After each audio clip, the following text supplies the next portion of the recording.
오늘의 업브리핑 킹마우스 어서 오세요. 안녕하세요, 킹마우스입니다. 예, 오늘 아주 에너지가 넘칩니다. 네, 저라도 에너지가 좀 넘쳐야 될 것 같은 것 예, 같아요. 네. 예, 좀 활기차게 계속해 주세요. 첫 번째 이슈요. 자, 첫 번째 이슈 34년형입니다. 아이고, 무슨 얘기인지 알겠네요. 네, 이게 이제 아동 청소년 여성 성착취물을 공유하는 그 일명 N번방 사건. 네, 텔레그램 N번방을 처음 만들었던 주범 아이디가 이제 갓갓이었습니다. 문형범에 대해서 법원이 34년 징역형을 선고를 오늘 했습니다. 네, 원래 구형은 무기징역이었죠. 무기징역이었습니다. 예. 네. 어쨌든 이제 이 형량대로라면은 올해 문 씨가 26살이니까 환갑이 지나야 이제 출소가 가능한. 그러니까 이제 남은 인생을 뭐 거의 그렇습니다. 교도소에서 보내야 될.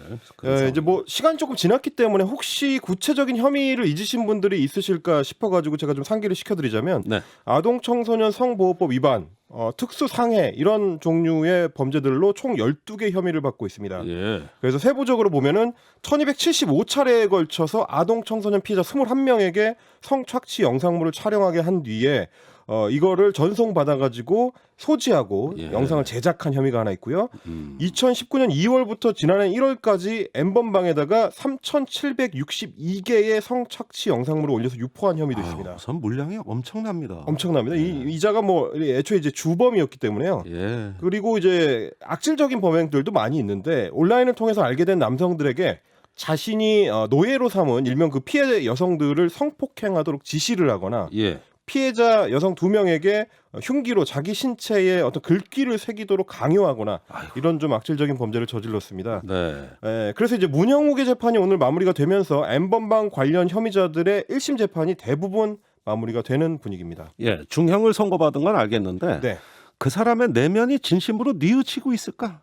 네. 난 좀 그게 궁금해요. 아마 뭐 판사... 양심의 가책을 얼마나 느끼고 있을지 모르겠어요. 그렇습니다. 재판부에서도 아마 별로 뉘우치지 않는 것 같다는 이제 판단을 하고 있는 것 같습니다. 이렇게 중형들이 떨어지는 걸 보면 말이죠. 네, 앞으로도 뭐 2심은 계속 되겠죠. 그렇습니다.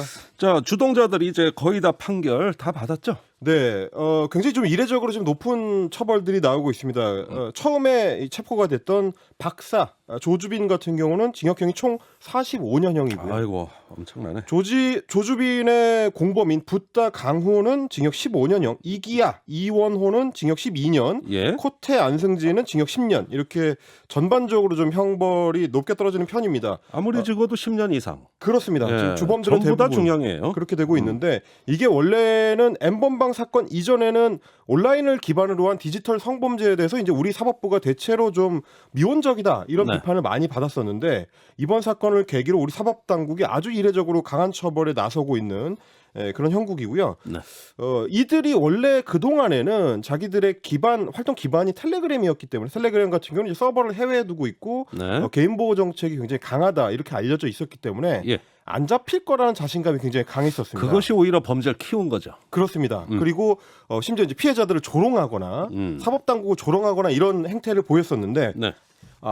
경찰이 무려 4,283명이 투입이 됐습니다. 아니, 잠깐만요.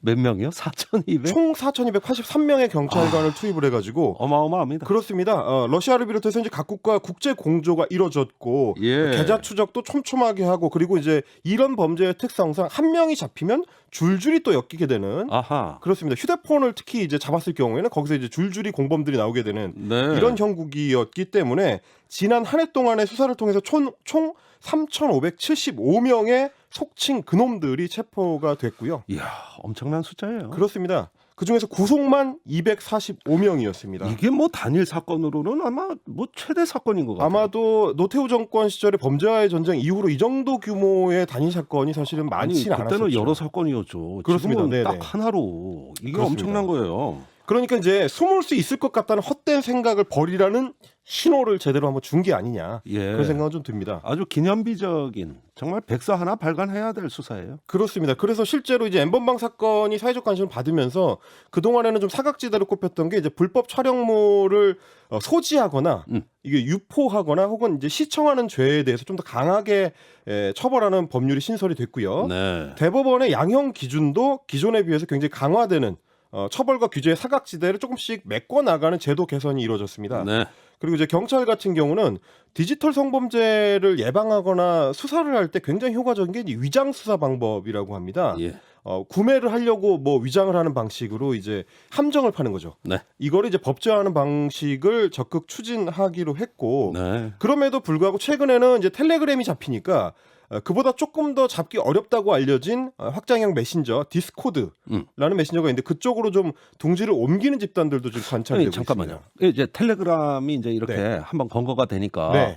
옮겨서 또 할 조짐이 있다 이 얘기입니까? 네, 다른 플랫폼으로 또 옮겨가려고 하는 그 전에 또 알려졌던 딥웹이라 그래가지고 예. 더 좀 잡기가 어려운 형태의 플랫폼들을 자꾸 찾으려고 하는. 그러니까 숨는 세력과 찾는 세력의 끊임없는 전쟁이군요. 그렇습니다. 이게. 이제는 예전처럼 소위 말하는 이제 조직 폭력배를 상대로 한 범죄와의 전쟁이 아니라 디지털 성범죄를 상대로 한 범죄와의 전쟁이 돼야 될 것 같다. 예. 이런 시대가 된 것 같습니다.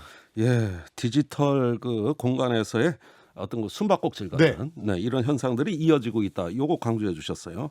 아주 중요한 대목입니다. 두 번째 이슈는요? 두 번째 이슈는 또 택배 말씀을 좀 드리게 됐는데 예. 이 공원형 아파트의 택배 논란, 택배 대란이 또 벌어졌다는 소식입니다. 아니 이거 뭐 번번이 몇 번 전해드린 것 같은데 왜 자꾸 그렇습니다. 이러는지 예, 저도 한번 전해주세요. 뭐 같은 뉴스로 전해드리는 것 같은 느낌이 들 정도인데 예. 자, 2018년 남해양주 다산 신도시 아파트에서 있었던 그 택배 대란 기억하실 겁니다. 네. 이런 아파트들이 요즘에는 이제 지상에 차량 출입을 못하도록 통제하는 일명 이제 공원형 아파트죠. 예. 그런데 이제 차량 진입을 지상에 못하게 하니까 이 택배 기사들이 아파트 단지 입구에다가 택배 박스를 쌓아놓고 가면서 주민과 택배 기사들이 충돌하는 사건이 2018년에 있었는데 예.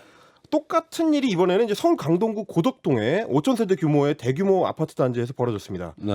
제가 좀 사진도 준비를 좀 해봤는데 예, 지금 유튜브로 보시는 분들, 그렇습니다. 야, 저게 뭐 어떤 야외 창고를 방불케 할 정도로 엄청난 양의 그 택배 물량들이 그 보도블록 위에 그렇습니다. 예, 길거리에 쌓여 있습니다. 지금. 5,000세대 규모의 아파트 단지다 보니까 저렇게 조금만 택배가 밀려도 잔뜩 쌓이게 된다는 거를 시각적으로 보여주는 상황인 것 같아요. 그렇군요.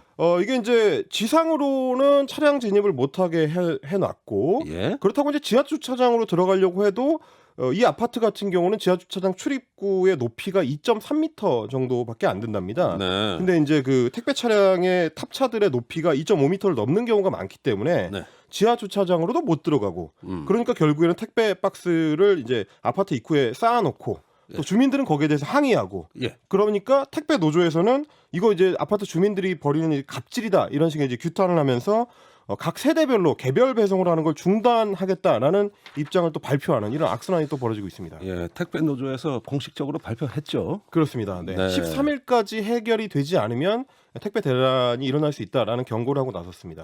자, 이게 처음도 아니라 그러셨는데 네. 왜 이런 일이 반복되느냐? 이게 왜 이렇습니까? 이게 이제 사실은 뉴스가 나오면 보통은 그 아파트 주민들의 뭐 집단 이기주의 이렇게 이제 얘기하는 경우들이 많은데 막상 또 그 문제에 대한 디테일들을 얘기를 다 들어보면 양쪽 다 일리가 없는 거는 아니라는 게 더 큰 문제인 것 같습니다. 네. 일단 택배 기사들 입장에서는 이게 이제 생존과 노동 환경권의 문제인데요. 예. 지하 주차장으로 들어갈 수 있게 하려면 저상형 탑자라고 해가지고 높이가 좀 낮은 걸로 이제 교체를 해야 되는데 예. 그러려면 아예 차를 바꾸거나 혹은 그 이 박스를 바꿔야 되는 거라서 비용이 발생을 합니다. 근데 이제 택배 기사들은 대부분 자영업자 형태를 띠고 있기 때문에 예. 100만 원이 넘는 그 교체 비용을 다 본인이 자가 부담을 해야 되는 그런 문제가 있습니다. 작아지면은 그 실을 수 있는 물량도 줄겠죠. 바로 그렇습니다. 한 번에 실을 수 있는 물량이 줄어들게 되면은 여러 번 또 이제 차량 기지하고 예. 그 택배 기지를 왕복을 해야 되기 때문에 뭐 이제 기름값도 그만큼 더 많이 나오고요. 네. 그만큼 시간도 오래 걸리는 그런 문제가 있습니다. 또 하나 문제는 뭐냐면 저상형으로 바뀌게 되면 이게 이제 높이가 낮아지는 만큼 택배 박스를 올리고 내리고 할 때 이 허리를 숙여서 작업을 해야 되는 시간이 길어진다는 거죠. 그래요? 그만큼 또 이제 직업병의 위험에 노출되게 된다라는 게 택배 그러니까 노조의 허리를 펴질 못하고 꾸부정한 자세로 이렇게 그렇습니다. 내려야 된다 이거죠. 천장이 네. 낮으니까. 이게 이제 한두 번도 아니고 이제 하루에도 수백 번을 왔다 갔다 해야 되기 때문에 이제 그런 문제가 있다는 건데 네. 만약에 차량 교체를 안 한다고 하면은 결국에는 손수레에 이제 박스들을 다 옮겨서 하나씩 그 아파트 단지 안으로 이제 왕복하면서 배송해야 되는 문제가 됩니다. 네. 그러면 이제 시간도 오래 걸리지만 무엇보다도 요즘에 대단지 아파트들은 아파트 단지 입구에서부터 안쪽에 동까지 갈 때 막 1km씩 되는 경우들도 있거든요. 그렇게 뭡니까? 굉장히 큰 아파트 단지들이 있다 보니까 아까 예. 말씀드린 그 5천 세대 규모만 하더라도 실제로 몇백 미터씩을 이동을 해야 되니까 그래요. 거리도 멀고 그리고 예. 뭐 비가 오거나 눈이 오거나 뭐 이 혹서기에나 뭐 더위가 심할 때 이럴 때는 더 좀 속수무책인 그런 문제도 있습니다. 그럴 수 있겠습니다. 예, 이렇게 어려운데. 네. 그런데 주민들 입장은 뭐예요? 그러니까 주민들 입장에서는 반면에 애초에 우리가 이 아파트에 입주를 할 때는 공원형 아파트이기 때문에 안전을 생각해서 입주를 결정했던 거다. 네. 그런데 이제 택배 그 차량들이 운전이 좀 거친 편이 많기 때문에 주민들 입장에서는 네. 그래서 이게 좀 걱정이다라는 얘기를 하는 겁니다. 실제로 제가 좀 알아보니까 그 아파트 단지 내에서 일어나는 그 교통사고가 이 무시할 수 있는 수준의 그 통계는 아니더라고요. 그래요. 1년에 교통사고가 400만 건이라고 하면 그중에 30만 건 정도가 아파트 단지 내에서 일어나는 교통사고입니다. 거의 뭐 9%? 네, 숫자가 우리나라 상당히 교통사고. 많습니다. 예. 예. 깜짝 놀랄 생각보다 숫자네요. 많죠. 예. 그리고 게다가 이제 차하고 사람이 부딪히는 교통사고의 비중이 일반 도로 같은 경우는 한 20% 정도 되는데 예. 아파트 단지 내의 사고는 아무래도 주민들이 많이 다니기 때문에 50%가 사람과 차 사이의 사고랍니다. 예. 아무래도 안전 위험이 좀 더 높다 이렇게 얘기를 할 수 있는 거고 특히 이제 어린아이를 키우는 주민들 입장에서는 이 부분에 대해서 더 우려를 좀 많이 하는 그런 상황입니다. 그럴 수도 있겠어요. 네. 자, 그러면 안전이 문제면은 택배 집 앞 배달이란 편의를 포기해야 되는 그렇죠. 거고. 그 배달의 편의를 보려면 안전을 좀 희생시킬 수밖에 없어요. 그렇죠. 딜레마네, 딜레마. 이게 이거 또 딜레마야. 이 2중 3중의 딜레마인 게 결국에는 아파트 단지 입구에다가 그러면은 각 개별 세대별로 예. 택배 박스나 혹은 뭐 이제 터미널을 설치할 거냐면 그거 추가 비용도 들어가죠. 아이고야. 그리고 또 결국에는 이제 각 개인별로 찾아다가 자기 집까지 가지고 가야 된다는 게 되니까 주민들 입장에서는 또 불편하다 이런 얘기가 좋습니다. 나오는 거고. 자, 이런 일이 있으면 네. 이걸 진짜 머리를 맞대고 해결책을 같이 찾아야 되거든요. 네네네. 근데 이게 감정이 상해가지고 그렇습니다. 서로 비방하는 방향으로가 해결이 더 어려워지면 어떡합니까 이거? 이게 게다가 이제 그 어떤 충돌 주체가 크게는 세 그 부류가 되다 보니까 택배 기사 집단이 있고요, 예. 아파트 입주민들이 있고요, 예. 택배 회사의 또 이익이 또 거기에 같이 물려 있습니다. 그 자기 입장만 고집하면 뭐 점점 어려워질 건데. 그러니까 이제 해결책이 없게 되는 거죠. 그러려면 결국에는 어느 쪽이든지 간에 양보를 해야 되는데 예. 실제로 2018년에 있었던 남양주 신도시 아파트의 경우도 결국에는